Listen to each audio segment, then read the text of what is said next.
네, 안녕하십니까 여러분. 벌써 11월 가락시장을 할 시간이네요. 한 달 사이에 가성비가 떡락한 컴퓨터 부품을 알려드립니다. 가락시장 22년 11월호 시작해보도록 하죠.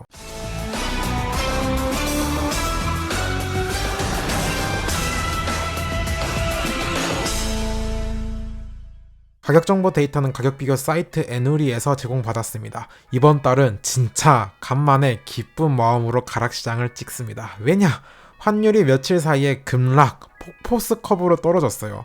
한때 1310원까지 떨어졌다가 현재 다시 반등해서 1340원대이긴 한데 그래도 고점 대비 100원 가까이 떨어진 거죠. 이 행복이 오래 갈 것 같진 않습니다. 그 이야기를 하면 테크 채널이 아니라 경제 채널이 되기에 바로 넘어가 보도록 하죠. 가락시장의 시작은 CPU 파트부터죠. AMD CPU부터 보시겠습니다. 신제품 라파엘 가격 많이 떨어졌습니다. 대표적으로 7950X가 약 20만원 떨어져서 90만원 초반대, 7600X도 약 10만원 하락해서 39만원 정도예요. 그래도 메리트가 작아요. 인텔도 내렸거든요. 라파엘은 좀 별로여도 범위어는 여전히 괜찮습니다. 특히 인기 제품인 5600 노말, 5800X 3D는 인기 제품임에도 불구하고 가격이 더 떨어졌습니다. 바람직하죠. 대신 비인기 제품 5900X 이런 건 오르긴 했는데 어차피 요즘 잘 안 나가는 제품이라 크게 영향은 없습니다. 전반적으로 AMD는 기존에 잘 나가는 5600 노멀이나 5800X 3D가 여전히 좋고 애매했던 라파엘도 떨어지곤 있다.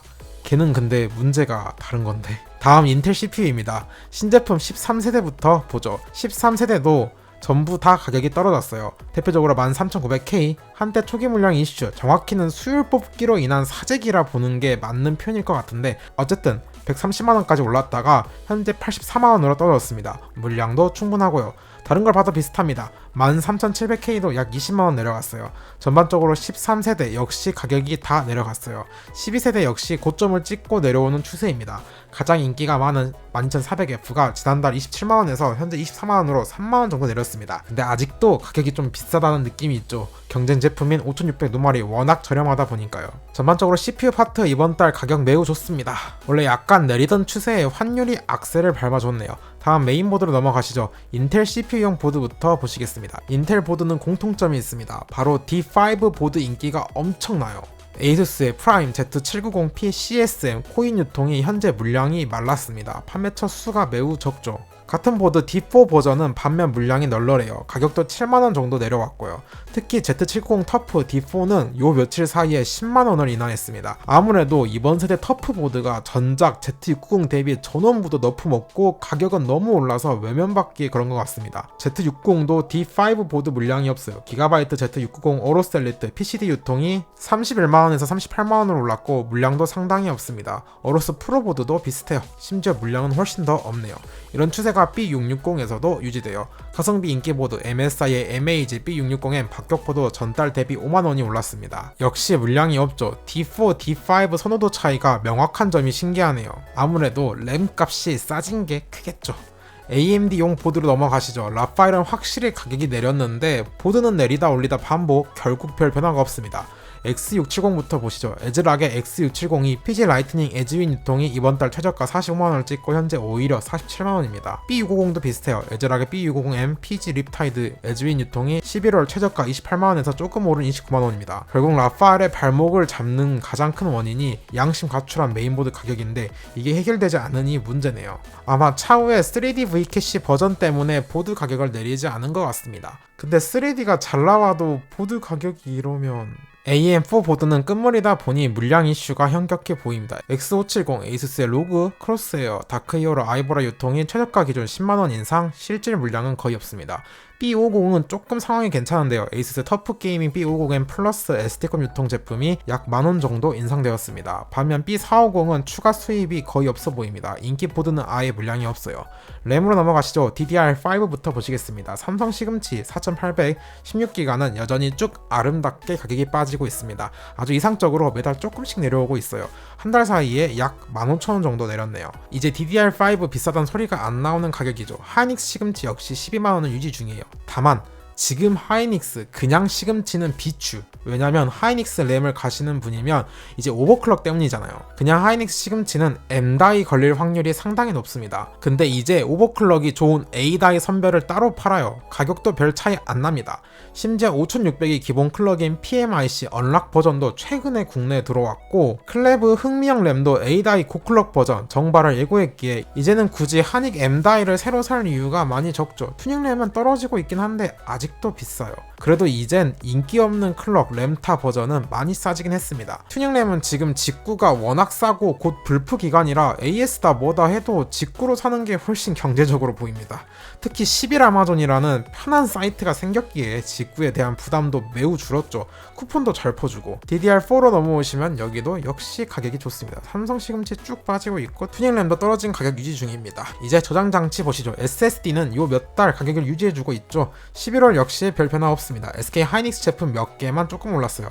P31 1테라가 약 5,000원 정도, P41 1테라는 약 10,000원 정도 변동이 있는 것을 제외하면 대부분 조금 내린 편입니다. 반면 하드디스크는 약간씩 올랐어요. 대표적으로 도시바 P300 6테라가 약 10,000원 정도 인상했습니다. 케이스로 넘어가겠습니다. 케이스 파트도 가격 변동이 없습니다. 인기 케이스 아이고즈 해치6를 보면 2,000원 정도 올랐죠. 그나마 고가 케이스로 넘어가면 리알미 511D 에보가 한 20,000원 정도 올랐습니다. 나머지는 변동이 없습니다. 파워는 조금 변동이 있어요. 신제품 MSI의 MPG A1000G가 18만원에서 19만원으로 만원 정도 올랐고, FSB 하이드로 PTM 프로 750W 플래티넘이 약 2만원 올랐습니다. 쿨러 역시 변동폭이 미미합니다. 공랭에서는 서머라이트의 피어리스 어쌔신 120SE가 약 5,000원 정도 올랐고, 순행에서는 신제품 RSI의 맥스 M60 플러스가 한 2만원 오른 수준. 아마도 저건 출시 특가로 좀 싸게 풀어서 그런 것 같네요. 이제 그래픽카드 파트로 넘어가겠습니다. 11월부터는 신제품이 본격적으로 자리 잡았기에 기존 세대는 변동이 있는 것만 보여드리고 새로운 세대 위주로 진행하도록 하겠습니다. 바로 엔비디아 그래픽카드부터 보겠습니다. RTX 4090입니다. 지난달 260만원 초반대 최저가가 찍혔죠. 현재 비슷한 수준입니다. 아직 환율 영향이 도달하기에는 기존 재고가 있기에 시간이 필요해 보이긴 합니다만, 최근에 특가로 220만원대까지 풀렸어서 지켜봐야겠네요. 새로 출시한 RTX 4080은 출시가가 역시 높아요. 190만원 초반대인데 역시 환율 비쌀 때 가져온 거라 인하하는데 시간이 걸릴 것 같습니다. 하급 기준으로 150 후반, 160 초반까지 내려올 가능성이 있으니 당장 구매하실 필요는 없고 내려왔을 때 사는 게 좋아 보이네요. 그리고 신제품으로 RTX 3060 Ti 플러스라고 GDDR6S 버전 3060 Ti가 나왔는데 얘는 갤럭시밖에 출시를 안 했어요. 가격은 70만원 초반대입니다. 게이밍 성능은 3070급이라고 하는데 가격이 3070이랑 같아서 메리트가 없습니다. 에이, 그냥 3070 사겠다. 나머지 RTX 30 시리즈 주요 가격 변동 있는 것 보시죠. RTX 3070 Ti가 소폭 올랐습니다. 10월에 70만원 후반대였는데 11월 80만원 초중반대로 5만원 정도 올랐습니다. RTX 3080 12기가는 많이 올랐어요. 지난달에 110만원 중반대에 최저가를 형성했는데 현재 120만원 중후반대로 최소 10만원 이상 올랐습니다. 아무래도 RTX 40 시리즈의 가격 정책 때문에 최근 RTX 30에서 특히 3080이 많이 팔린 효과로 보이네요. 이런 거 보면 진짜 장사 잘해. 아휴. 3080 위로는 대부분 물량이 빨려 나갔습니다. 대표적으로 3090은 이제 220만원대까지 왔어요. 10월에 170만원 후반이었는데 말이죠. 오히려 일부 3090 Ti가 3090보다 저렴한 상황입니다. 사실상 하이엔드는 RTX 40 시리즈가, 미들레인지 및 로우는 RTX 30 시리즈로 양분된 상태입니다. 올해 엔비디아가 계획했던 전략이 완전히 맞아 들어간 것으로 보여요. 예고한 RTX 30과 RTX 40의 공존은 이루어냈어요. 저 땐 웃어 넘겼는데. AMD 라데온 그래픽카드로 넘어가시죠. 여기도 곧 신제품이 나오니 기존 세대는 주요 변동만 다루겠습니다. 판매량이 그래도 조금 있던 RX 6600 노멀이 30만원 중반대에서 초반대로 약 3만원 정도 내렸습니다. RX 6600 XT는 많이 내렸는데요. 지난달 40만원 중반대였는데 현재 30만원 후반대로 약 10만원 내렸습니다. 덩달아 RX 6650 XT도 비슷한 가격으로 내렸습니다. 전달 대비 2, 3만원 정도 빠졌네요.